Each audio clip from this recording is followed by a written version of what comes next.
Welcome. Oh, thank you. Thank you for having me on your show.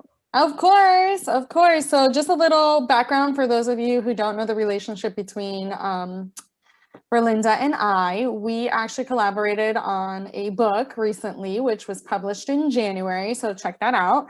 And it's called Behind the Oath Experiences of Paralegals. And so that's how we really connected, obviously through LinkedIn and through social media. We've been able to continue that relationship. And so I asked her to be on this show because she is also a very experienced, very smart, and innovative paralegal. And I figured she would be an amazing asset to this podcast. So I am honored and it's a pleasure to be in your presence. She also does a lot of blogs. So if you guys want to check out her blogs, they are amazing. I even learn a couple things here and there that I would have never thought about. So definitely check her blogs out. So let's get started. Today, our theme basically of the conversation is going to be growing where you're planted, which I love. Those are her words, not mine, guys. This is literally how she sent it to me. So let's get started on this topic, which is very beneficial for regardless if you are starting out, thinking of starting, or already there and just don't know really where to go. These are definitely going to be amazing tips and information for you guys to focus and hone in on. So go ahead, Berlinda. I give you the floor. Oh, thank you. So yeah, so the topic is grow where you're planted. The idea, when coming up with the idea was that to as a paralegal, we sometimes work in places where we have all these skills and experience and all this paralegal background, but we don't often get a chance to utilize them. And so, and I don't know, like especially right now, if you're working from home during the pandemic, you may not, be doing the same things you were doing while you were working in the law firm or, the in-house legal department. So it's really saying like, instead of letting your skills just, kind of get rusty, you should continue to utilize them. So for example, continue to network with your attorneys, get to know who they are, get to know what it is they do. Maybe you need to brush up on your legal writing skills, your legal research skills. So take on opportunities to do that. And then maybe your legal technology skills, this is, how the direction we're moving in. So really like, honing in on those skills and finding out the best ways to use them to do the work that you're already doing. And in turn, later on, when the time comes, at least, you'll be ready to go and ready to utilize those skills. So first would be focusing on, learning about your attorneys. A lot of times attorneys would, they don't always know what paralegals do. You may have a group that actually knows, okay, yeah, paralegal is here to, assist me and do some of the substantive legal work. Maybe, I could delegate some work to this person. But then you also have a group of attorneys who don't always really know that a paralegal can do more than that. And they probably think of you as more of an administrative assistant. So you're doing more of that work. Until they find out, no, actually, you can do some of the drafting. You can do some of the, legal research. You can go on Westlaw and pull the cases and do some site checking for them. So they don't always know that. So the only way they're going to know that you're capable of doing all these things is if you actually get a chance to be in a room with them or on Zoom, have a conversation with them and get, like find out what they're about, find out what they're working on, find out where, where they came from. Because there's a lot of the attorneys that you might work for that are actually doing, presenting seminars with the ABA or other, local bar associations. So you get to know what they're doing, what their interests are, and then further you get to know what cases they're working on. So for example, maybe you used to work in class actions, doing wage and hour way back in your other firm or other legal department, and you find out they're working on a big case. This is an opportunity for you to say, oh, hey, I really like, I really like working on this particular, it matters. And hey, I once helped, my attorneys in my previous position, help them with their cases and case management with this, because I know how it can be, so a lot of like, very busy, and here are the skills that I have, here's how I can help you. And the only way you could do that is to just step out of your comfort zone and reaching out and letting them know you're interested in getting to know them, interested in and them getting to know you as a paralegal. It's really like learning about them, putting yourself out there, find out what they're working on, what kind of work they do. So all that is really important for you to step out of your comfort zone and networking within. And if indeed you have to move on in the future, it would be sad if you never got a chance to know these attorneys, or they got to know you and be able to provide a recommendation for you, for example, in the future. So that might be useful. So it's important to get out of your comfort zone and learn about those you work for. And secondly, I talk about like, learning more about your skills in legal research and writing. And the way you can do that is by actually reading what's being drafted and filed from your own office. And the way you could do that is going into, find out like what's being e-filed, what cases people are working on, and actually reading some good legal writing like briefs. If some attorneys are heavy on doing briefs for their cases, read them, do some work backwards, like go do some legal research, and pull the cases that they cited in their briefs, for example. And that's the way to train yourself how to improve your legal writing skills. And that's also a way for you to become familiar with what's being produced within your own firm. And that's how in the future it might come in handy, where you heard this person is so busy and they cannot leave their office because they're drafting this really complex motion or complaint, and you're like, oh, I have some skills in that, and I could at least do the first draft for you. And I'm sure attorneys will be so grateful to get that. You need that break. Yeah. Exactly. You get to weed out all the the simple stuff.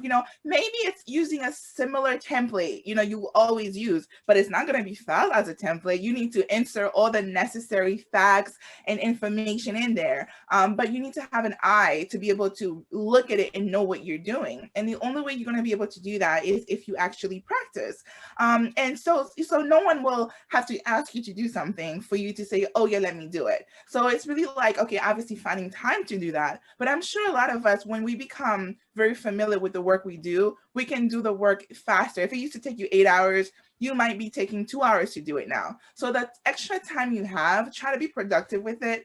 And again, like the opportunities are there, and you have access to the system, to everything, to all the files. So why not take the time, review them, and train yourself? And that's the difference between being in the paralegal studies program, where everything was practice. This is your real life opportunity for you to gain experience. So the point is just not letting your skills just go to waste, or let it become kind of like stale because, oh, hey, they're not utilizing me here for legal research and writing. They're not utilizing me here to, be involved in the high level work that I'm used to. So instead of letting that happen, just find a way for you to continue to grow. And I think people will, those you work with, they'll benefit from it eventually when they realize what you're capable of doing. And also too, you'll at least gain some satisfaction, in this career satisfaction, I think. So it's worth it. And then for sure. Absolutely. And then I move on to the topic of your legal technology skills. I think right now it's never been more important for you to be able to just get on your computer and utilizing your skills to get the work done. Absolutely. Exactly. Like lawyers relied on you. I mean, even before, again, the pandemic, like lawyers usually think they don't have to learn any of that stuff, except now the courts are making it so mandatory that, they have to be on top of it. So lawyers have to be on top of the technology skills. But even though that's the case, they still rely on you as a paralegal to just know the stuff. And they'll send you out there to learn it and come back to teach it to them. I mean, that has happened to me in all of my roles, I would say, where the expectation on a paralegal is not only do you know how to be a paralegal and know how to do the work, but they also expect that your level of technology skills will be really high, you know? And so with that expectation in mind, I expect to come in and hit the ground running. I expect when I'm presented, a legal practice management software, maybe, just imagine all the popular ones like Lexis or Clio or any one of those. They expect you to sit down and just know how to navigate the system. So we're wizards. No prior training, but the takeaway with all of them, just know like they're all very similar. It's like the concept is similar. It's just they move things around different places, but if you know one, you'll be able to utilize another. But why not make yourself more useful to yourself and everyone else by actually going to like deeper and learning like what the tools are in there. Like, if they're only using a very expensive legal practice management software for uploading documents, or maybe just billing, it can do so much more. Exactly. It can do so much more than that. There's like a lot of like bells and whistles like where people are not touching upon. And the only way to learn is just to like practice, is, like, oh, what does that do? And usually you're not going to break anything, and be careful not to break anything, obviously. Tread lightly, guys, tread lightly. Exactly, tread lightly, and obviously don't go into anything that's restricted. And firms, usually they'll put a restriction on something if you're not supposed to go any further. But do pay attention, so no one is like, oh, why were you like going to our stuff? But for the most part, if they hired you, you in there, you have a password, you clearly are vetted, and you can explore the system and find out how to utilize it better. Because it's like some places will have a system for years, and they're like, oh, I didn't know this does that. And as a don't get me started, Berlinda. Don't get me started. I've seen that too many times, and I'm just like, oh, you did it. I always love the aha moment, because I like to like look for things that people don't really use, and bring it into like, oh no, you can use it for X. It makes your life so much easier. So the tutorials are there, usually on the company's website. And if you ever need more training, I'm sure the vendor will be willing to do it for you. And the whole point of this, again, is just to know what you have to use on a day-to-day and what your attorneys might need. And by being able to flawlessly being able to utilize those, you're gonna be able to educate yourself and grow where you are. And it may not feel like it's paying off at first, like, oh, like, it's just a waste of time. I don't think it is. I've had to do that a lot of times in my career, where I'm one of those people like, oh, you hiring me? You want me to hit the ground running? Oh, sure. I hit the ground running, and they're like, no, not that fast. I love it. Wait, you're too fast. No, not that much. Exactly. It's like, I met in a year from now, and I'm like, oh, I thought you literally meant like I'm ready. Okay, I got my armor on. I'm good. Like, I'm ready to go. And that has happened, and it could become a little frustrating, because you're like, no, I want to be involved. I want to do this. I want to do that. It's like, oh, I heard somebody is really busy doing some document production. I want to be in in the trenches reviewing with them, and they're like, no, they have to get to know you, and you're like, no, but so the whole point is really like, okay, well, instead of waiting for that year to come by, really like find out in the back end what is being done and how to prepare yourself for that year when it finally does come around. And you might be somewhere where they never utilize your skills.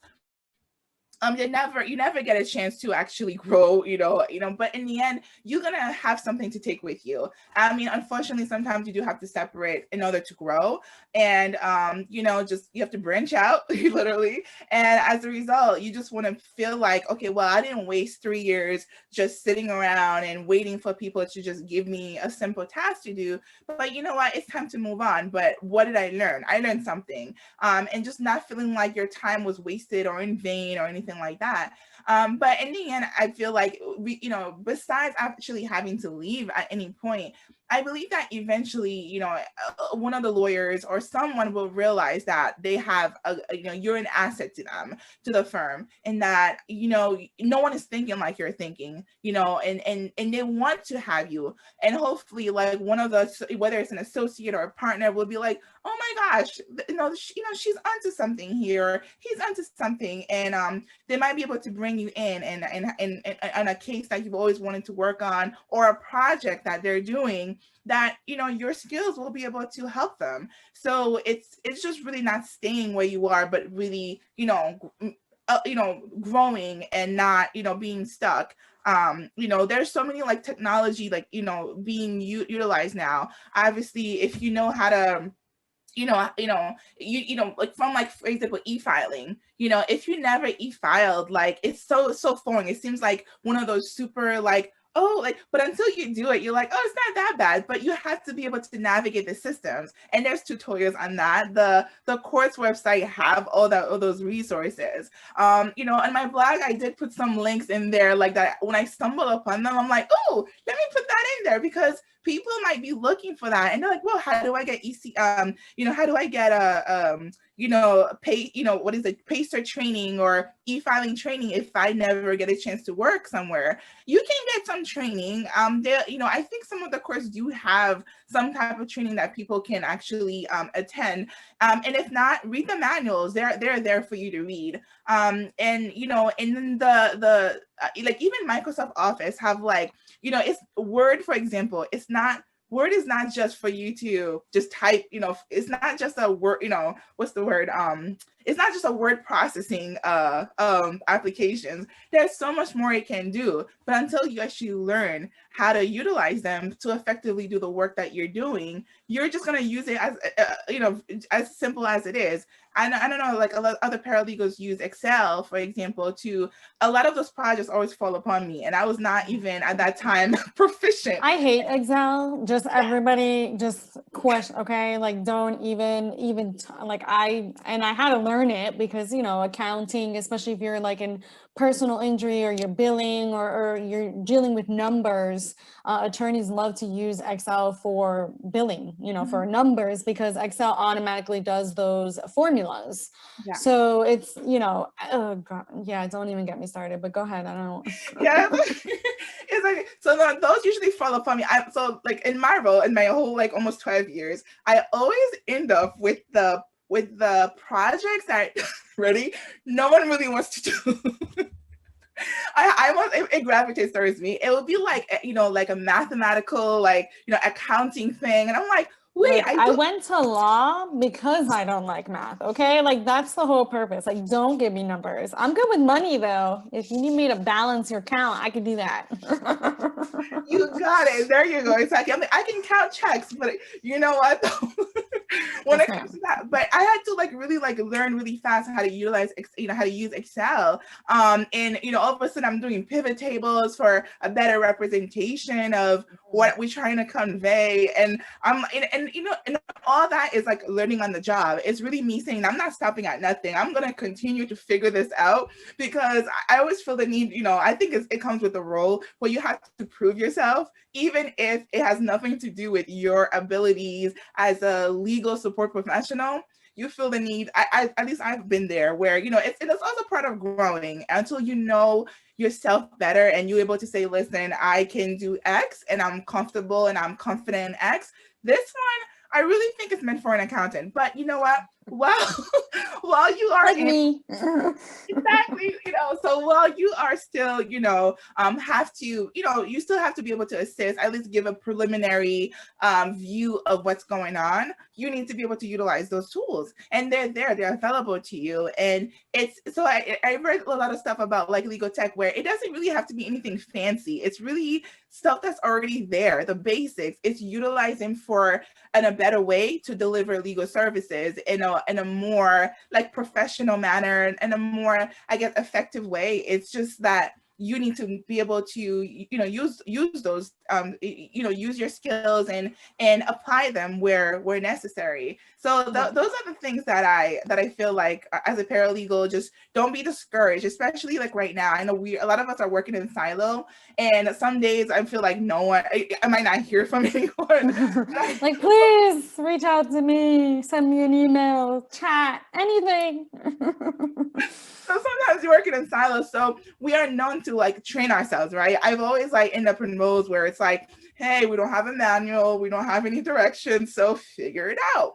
And so in that whole figuring it out, I'm like, okay, great. I'll just create um my own, manual, just so I could record the things that I've been doing and maybe in the future be able to do it better and improve a process and stuff like that. So like you utilize what you have and don't like try not to like look at it like, oh my gosh, like I'm waiting on this, these folks to give me work to do. There's usually work there and you just have to kind of like find it and and just don't get stuck. That's I know that feeling is like not really pleasant. So don't get stuck, be more creative. No, I completely agree. And those are amazing tips.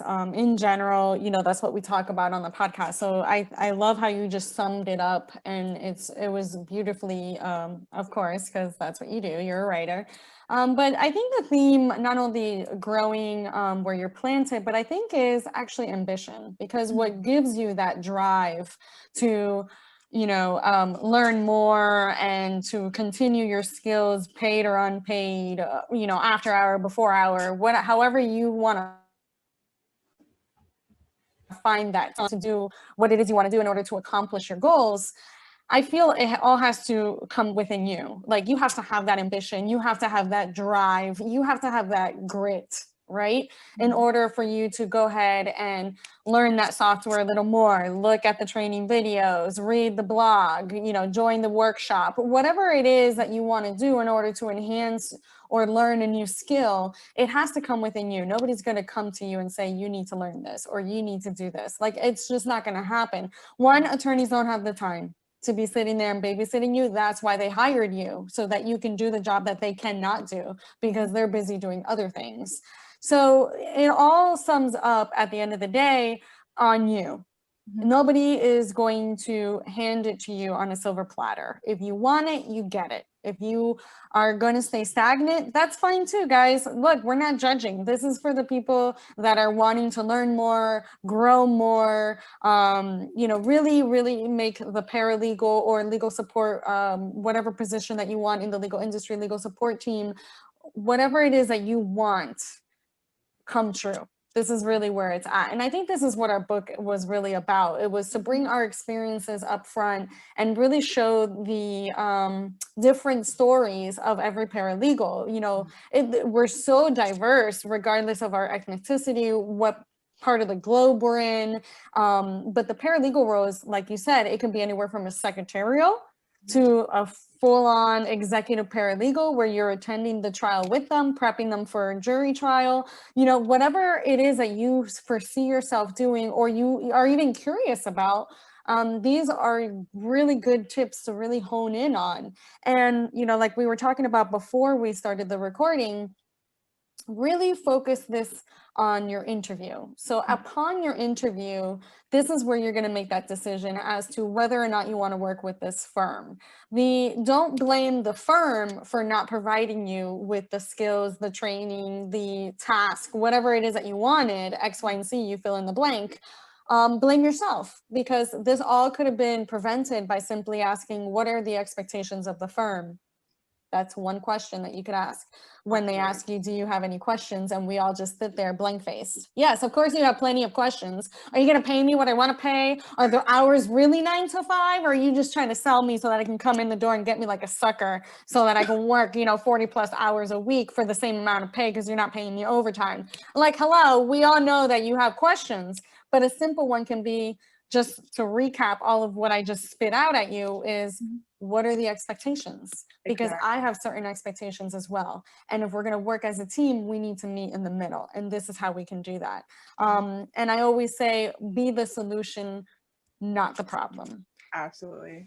So that was amazing, Berlinda. This was amazing. I totally enjoy your I guess, energy. I mean, you are just a beautiful person inside and out. You are super intelligent. You bring a lot to the table, and we need more paralegals like you with that ambition, with that grit, and willing to share, really, because that's really the key, right? Because you can be that person, but once you pass on the baton, who are you going to pass it on to if there's nobody to pass it? So this is really what Let's Talk Paralegal is all about, and the movement and the podcast and the YouTube and our book. It's really what it's all about. And your blogs are just amazing. I can't, thank you enough. I do read them. I hope you know that. I follow you on LinkedIn. I mean, you're just an amazing person to be around and be with and to speak to. So I really thank you for taking the time out of your crazy schedule and joining me on the Let's Talk Paralegal podcast. And I hope you have a wonderful day and that you continue with your grit and your ambition and sharing your beautiful knowledge. And that's it, guys. That's all we have for you today, but we'll have plenty more to come. Thank you.